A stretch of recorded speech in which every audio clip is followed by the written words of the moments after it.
नमस्कार मित्रांनो, कमळी या मालिकेच्या आजच्या भागामध्ये अगदी मनपूर्वक मी तुमचं स्वागत करते। आजच्या भागामध्ये आता जो माणूस कामिनीने गावाकडे पाठवलेला आहे तेथे कमळीला त्रास देण्यासाठी तो कामिनीला फोन करतो। कामिनीला सांगतो की हे बघा मॅडम, येथे गावात कमळीचा सत्कार आहे, कारण ती विद्यापीठमध्ये पहिली आलेली आहे।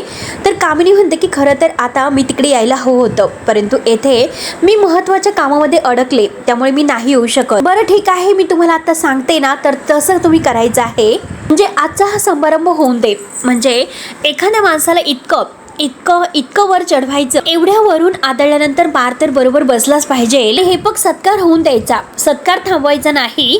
जितका मोठा सन्मान, जितका मोठा मान, तर तितका मोठा अपमान झालाच पाहिजे। त्यानंतर आता इकडे ऋषी नयनताराला म्हणतो की नयनतारा मॅडम, म्हणजे आई, हे बघ तू ज्या पद्धतीने मला तिकडून घेऊन आली, तर त्या पद्धतीने मात्र आता तू खरंच खूप चुकलीस।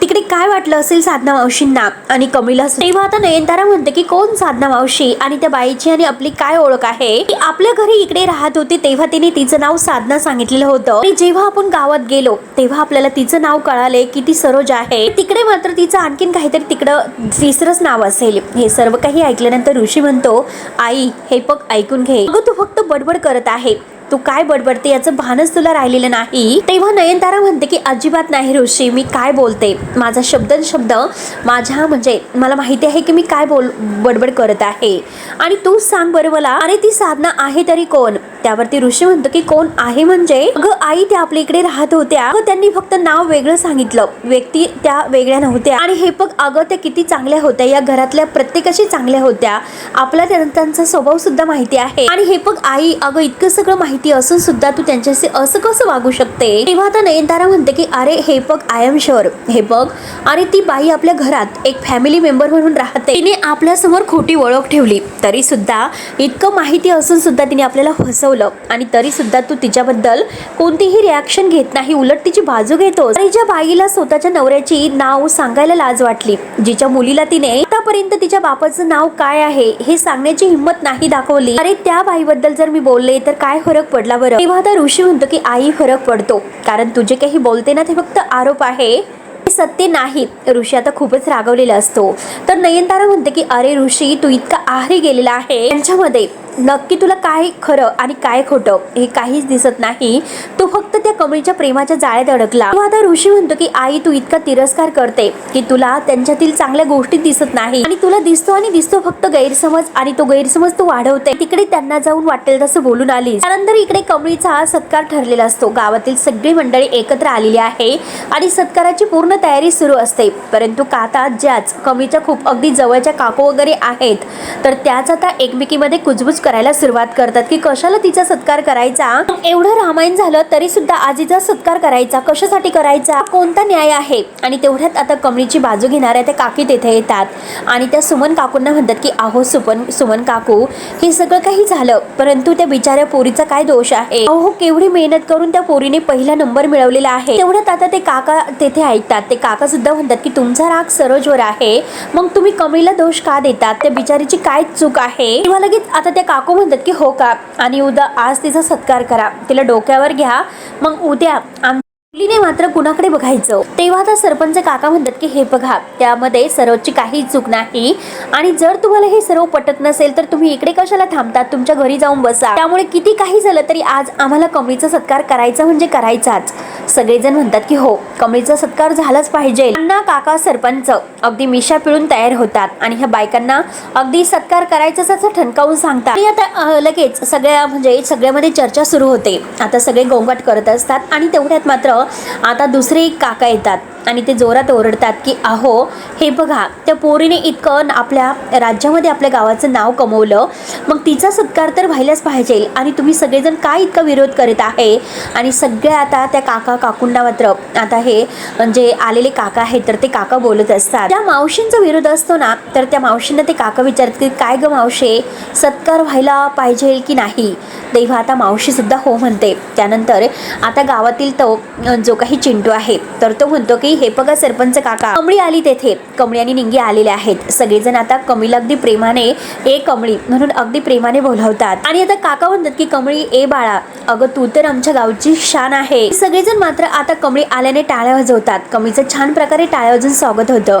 कमळी सगळ्यांकडे पाहत असते. निंगी तर खूपच खुश असते आणि कमळीच्या हाताला धरून तिला घेऊन येते. त्यानंतर आता इकडे ऋषी नयनताराला समजावतो की आई हे बघ, अगं तू स्वतः कमळीचं अनेक वेळा कौतुक केलेलं आहे. ती किती चांगली आहे हे तुला माहिती आहे. आणि आई तू सुद्धा एक इंडिपेंडंट बाई आहेस, तरी सुद्धा तू असं का वागते आणि एका दुसऱ्या बाईबद्दल तू असं बोलूच कसं शकते. तेव्हा मात्र आता नयनतारा म्हणते की हो मी आहे, इंडिपेंडेंट आहे, अगदी मी विचारी आहे. म्हणजे हे बघ, अरे मला माझ्या संसाराची, समाजाची, या सगळ्याची लाज आहे आणि कुठे कसं बोलायचं हे मला चांगलंच माहिती आहे. आणि हे बघ मोस्ट इम्पॉर्टंट, बघ माझ्या पाठीमागे मी अत्यंत स्वाभिमानाने तुझ्या वडिलांचं नाव लावते, हे लक्षात घे. आणि त्यांची मला लाज वाटत नाही, कारण लाज वाटणे इतकं मी काही असं केलेलं नाही. आणि हे बघ तू साधना मावशी बद्दलच बोलतो ना, मग त्या साधनाने कमळीला मोठं केलं, अगदी लहानचं इतकं मोठं केलं, पण तरी सुद्धा तिच्या वडिलांचं नाव का सांगितलं नसेल आणि कमळीला का माहिती नाही की तिचे वडील आहे तरी कोण. मग सांग ना अरे ऋषी, ह्या सगळ्याचं कारण काय आहे.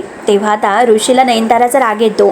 तो म्हणतो की आई बास कर, नक्की कमळीचा गुन्हा काय आहे, तिचा बाप कोण काय, ह्या सगळ्यावरून तू मात्र तिच्यावर नाव ठेवणार आहे. आता तर तू काय म्हणाली की तू इंडिपेंडेन्स आहे, मग आता एका बाईचा नवरा तिच्या सोबत नाही आणि ह्यात मध्ये तिची जी चूक आहे त्या बाईचीच चूक असेल, असे जे काही बुरसटलेले विचार तू घेऊन फिरत असशील ना, काय उपयोग आहे तुझ्या इंडिपेंडन्स असल्याचा. आणि हे बघ आता सध्या तुझ्या बाईचा अपमान करत आहे. त्या बाईने अगदी स्वतःच्या जीवावर कमळीला लहानचं मोठं केलं. चांगल्या चांगल्या घरातील मुलींना इतके संस्कार नसतील, इतके चांगले संस्कार तिने आपल्या मुलीला कमळीला दिलेले आहेत. आयुष्यामध्ये तिने काहीतरी चांगलं केलं असेल की नाही. किंवा आता लगेच नयनतारा म्हणते की एक्झॅक्टली, अरे हे जे काही प्रकरण आहे तुला इतकं सोपं साधं दिसतं, ते तितकं सोपं नाही, लक्षात घे. परंतु हे बघ तुला मात्र यामधील काहीच कळत नाही. तेव्हा आता ऋषी म्हणतो नाही, हेच मात्र अंडरस्टँड होत नाही. आणि हे बघ आई, मला माणसं ओळखता येतात, कमळी चांगली आहे मला माहिती आहे.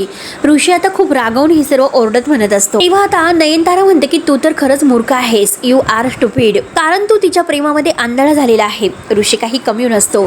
ऋषी म्हणतो की तू तिच्या द्वेषात कमी आता आंधळी झालेली आहे, तुला फक्त तिचा द्वेषच करायचा आहे. त्यानंतर आता इकडे गावाकडे कमळी मात्र स्टेजवर येते. कमळीचे आता पोस्टर लावलेले आहेत आणि सगळेजण आता कमळीचा सत्कार करत आहे, टाळ्या वाजवतात. तेव्हा आता काका अनाऊन्स करून सांगतात की हे बघा मंडळी, आज आपण येथे जमलो ते मात्र एका खास सत्कारासाठी. आज मात्र इथे एका साध्या घरातील साध्या मुलीचा सत्कार समारंभ होणार आहे. बिकट परिस्थिती असताना आणि कुठलीही सोय नसताना फक्त मन लावून अभ्यास करायचा आणि सर्वात म्हणजे ह्या सगळ्या मुंबईमध्ये विद्यापीठात पहिला नंबर काढायचा. हे काही खायचं काम नाही, खूप अवघड आहे हे सगळं. आणि आज मात्र हे सगळं काही कमळीने करून दाखवलेलं आहे. आपल्या कमळीने मात्र आपल्या गावाचं सिद्धटेकचं नाव अख्ख्या महाराष्ट्रामध्ये कमवून दाखवलेलं आहे आणि तिचं नाव सुद्धा. त्यामुळे जोरदार सगळ्यांनी एकदा कमळीसाठी टाळ्या वाजवा. सगळेजण अगदी खुश होत टाळ्या वाजवतात. त्यानंतर मात्र आता कमळी शांत असते. कमळी फक्त भीटी भीटी पाहत असते.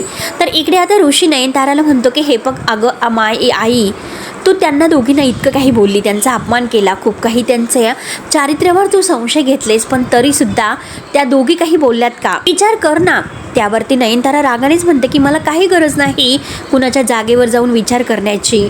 आणि तेवढ्यात रोहित खाली येतो, या दोघांचं बोलणं ऐकतोय आणि नयनतारा म्हणते की इनफ इज इनफ आणि तू रूममध्ये जा. आणि तेवढ्यात राधिका सुद्धा येते. रोहित लगेच म्हणतो की आई बघितलंस का, मी तुला अगोदरच म्हणालो होतो ना की ऋषी आणि कमळी ह्या दोघांमध्ये इतकी जवळीक होऊन देऊ नकोस. तेव्हा आता ऋषीला राग येतो. ऋषी म्हणतो की एक मिनिट, हे बघ दादा तू मध्ये बोलूच नकोस. तेव्हा रोहित म्हणतो की का रे, मी खरं बोलतो म्हणून राग येतो. तेव्हा आता ऋषी म्हणतो की मी सगळं काही नंतरच बोलेल. आणि हे बघ आई, चांगलं काय वाईट काय हे मला सगळं सुद्धा चांगलं कळतं, म्हणूनच मात्र तू वाटेल ते तसं त्यांना बोलत होती ना, त्यावेळेस मात्र मी काही बोललो नाही, कारण मला तुझ्या इज्जतीची काळजी आहे. आणि हे बघ आई, तू काही पण बोलशील आणि मी काही पण ऐकून घे, नाही होणार हे लक्षात ठेव. तेव्हा आता राधिका मध्येच म्हणते की आई हे बघा, ऋषीला कमळीची काळजी आहे म्हणून.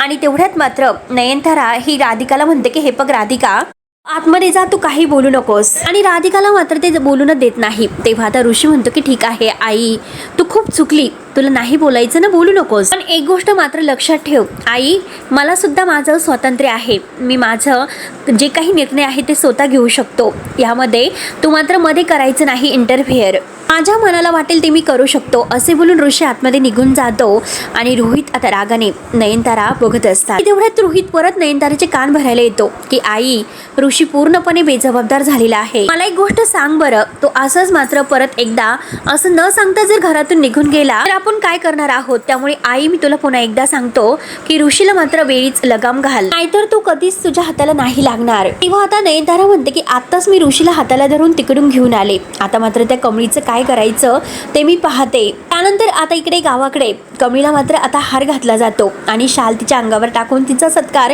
अगदी मोठ्या मनाने केला जातो. कमळी खूपच खुश असते. सगळेजण टाळ्यांचा गडगडाट करत आहे आणि तेवढ्यात मात्र सरोज तेथे आलेली आहे. सरोज मात्र आता हे सगळं काही बघून खूप खुश होते. सगळेजण टाळ्या वाजवत असतात आणि तेवढ्यात आता हे जे कामिनीचे गुंड आहेत ना, ते मात्र आता काही पोस्टर तेथे असे लावतात की कमळी, तुझ्या बापाचं नाव सांग, कोण आहे तुझा बाप.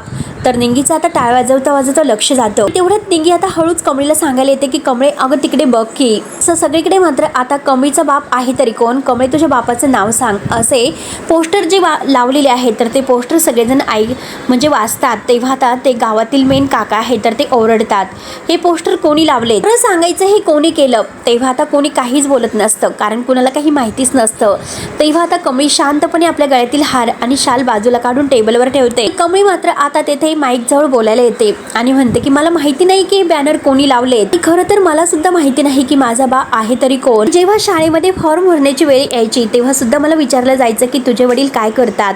तेव्हा सुद्धा मला असंच प्रश्न पडायचा, नक्की उत्तर काय द्यायचं. बंड्या, सरोज हे सगळेजण आता ऐकत असतात. माझा बा मला सोडून गेला हे सांगण्याची सुद्धा हिंमत माझ्यात नव्हती. मी तरी काय सांगू, मलाच काही माहिती नाही. मी त्याच दिवसापासून ठरवलं होतं की जे आपल्याकडे नाही त्याचं दुःख मनात ठेवायचं नाही. आपल्याकडे जे काही आहे ते समाधानाने आणि अभिमानाने स्वीकारायचं. आज मात्र माझा बा माझ्याजवळ नाही, खरं तर माझी आई माझ्याजवळ आहे आणि माझी आई माझ्यासाठी आई आणि बा दोन्ही सुद्धा आहे. आणि हे बॅनर कोणी लावले ते मला विचारतात की माझा बा आहे तरी कोण. त्यामुळे मला त्यांना एक प्रश्न विचारायचा आहे, माणसाची ओळख त्याच्या नावाने होत असते की कर्तृत्वाने होत असते, सांगा. म्हणजे कसं की बापाचं नाव माहिती नाही हा जर एक गुन्हा असेल, ते अनाथ आहेत आणि ज्यांना जन्मताच आई वडील नाही, मग तुम्ही सांगा त्यांनी काय करायचं बरं. त्यांना जगण्याचा अधिकारच नाही का. मला माझ्या बापाचं नाव माहिती नाही पण मला माझ्या आईचं नाव माहिती आहे आणि ते नाव मी अभिमानाने मिरवते. मी कमळी सरोज मोहिते आणि सरकार सुद्धा आपल्याला तेच सांगत आहे की तुमच्या नावासमोर आपल्या आईचं नाव लावा. मग मी माझ्या आईचं नाव अभिमानाने लावतो. मग तुम्ही मला माझ्या बापाचं नाव का विचारता. आणि बाचं नाव लावलंच पाहिजे असं कोणत्या नियमात आहे बरं. 9 महिन्यामध्ये आता आपल्याला पोटात जी वाढवते ती आपली आई असते हो. कर्णाच्या कळा सोसते आणि मग ती आपल्याला जन्माला घालते ती आई असते.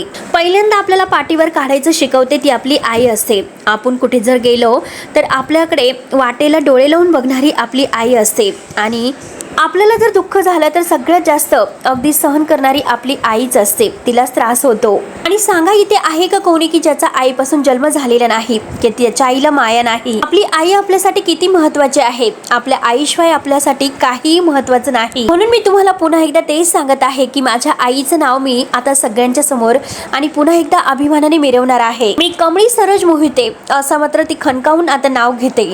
तेव्हा आता सगळेजण टाळ्या वाजवतात. सगळेजण अगदी कमळीसाठी टाळ्या वाजवतात. त्यानंतर इकडे राधिका ऋषीला काहीतरी खायला घेऊन येते. ऋषीला सारखी कमळीची आठवण येते. तो म्हणतो की अगं राधिका वहिनी, बघितलंस का आई मात्र तिकडे आता ह्या कमळीला आणि तिच्या आईला काय काय बोलून आलीस.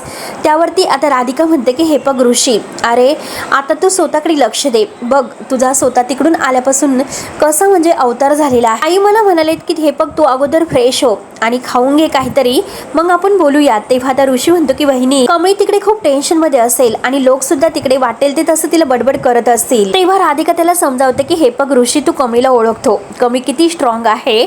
ती मुंबई सारख्या गावामध्ये ऍडजस्ट करू शकते. मग तिकडे ती खरंच ऍडजस्ट करेलच. तेव्हा आणि हे बघ ऋषी, आता तू एकदा आराम कर, डोकं शांत ठेव, पोटाला काहीतरी खाऊन घे. हे बघ कमळीची काळजी करू नको, कमळी खंबीर असेल, सगळं काही व्यवस्थित होईल. ऋषी आता कुठे कॉफी प्यायला घेतो. राधिका त्याला समजावते. त्यानंतर इकडे कमळी मात्र एका झाडाखाली येऊन बसलेली असते. निंगी येते तेथे. निंगी तिला म्हणते की अगं काय झालं, तू इतकी उदास का बसलीस आणि स्टेजवर मात्र तू इतकं भारी बोललीस.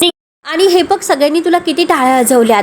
तेव्हा आता कमळी म्हणते की अगं खरंच माझे बा कोण असेल, कुठे असतील, अगं मला सुद्धा बापाची माया मिळावी असं नाही वाटत का, त्यांनी माझ्या डोक्यावर हात ठेवावं असं मला नाही वाटत का, मला सुद्धा असं वाटतं की बापाच्या छत्र छायेखाली असावं. मी किती सुद्धा नाही म्हटले ना तरी सुद्धा लहानपणापासून मला ह्या सगळ्या गोष्टीचा खूप त्रास होतो. कारण दुसऱ्या मुलांच्या आई वडिलांकडे बघून मला सुद्धा हेच वाटायचं, माझे वडील का मला घ्यायला येत नसतील, शाळेमध्ये सोडायला येत नसतील, सारखं मला माझ्या वडिलांची आठवण येते. तेव्हा आता निंगी म्हणते की तू सरोज काकीला का विचारत नाही, तिला माहिती असेल तुझ्या वडिलांबद्दल. तेव्हा आता कमळी म्हणते की नाही निंगे, कारण मला माझा बा विचारल्यावर इतका त्रास होतो तर तिला किती त्रास होत असेल, तिला तुझा नवरा विचारल्यानंतर किती त्रास होत असेल. लहानपणापासून तिने माझ्यापासून सगळं काही लपवलं, नक्कीच त्याला काहीतरी कारण असेल. आपण सुद्धा हा विषय कधीच काढलेला नाही, नक्की काहीतरी मोठं कारण असेल. सरोज या दोघींचं सगळं काही बोलणं ऐकत असेल. निंगे हे बघ ना, माझ्या स्वार्थासाठी जर मी तिला ह्या सगळ्या गोष्टी विचारल्या तर तिला किती त्रास होईल याचा विचार कर बरं. मला माझ्या आईला जास्त दुःख द्यायचं नाही, जे काही माझ्या वाटेला आहे सगळं काही मी सोसणार आहे. माझ्या आईला खरंच मी असं रडताना नाही बघू शकत. तेव्हा आता निंगी कमळीला जवळ घेते आणि त्या दोघी आता एकमेकींच्या मिठीत असतात. तर सरोज हे सर्व ऐकते, तिला खूप रडायला येतं. ती म्हणते की नाही आता माझी चूक झाली. कमळीला मात्र तिच्या बापाचं नाव माहिती नाही याचा त्रास होतोय आणि बापाचं नाव माहिती करून घेणे हे प्रत्येक मुलाचा हक्क आहे आणि तो हक्क मी तिच्यापासून हिरावून घेतला. आता बास आता खूपच झालं. आता मात्र मी माझ्या मुलीला त्रास नाही होऊन देणार. तिला मी खूप दुःख दिलं, त्यामुळे आता मात्र तिच्या बापाचं सत्य तिला कळायलाच हवे. म्हणून सरोज आता कमळीला तिच्या बापाचं नाव सांगण्याचं ठरवते. परंतु आता ह्या सरोजवर नक्की काय विघ्न येणार आहे ते बघायला विसरू नका. तोपर्यंत धन्यवाद.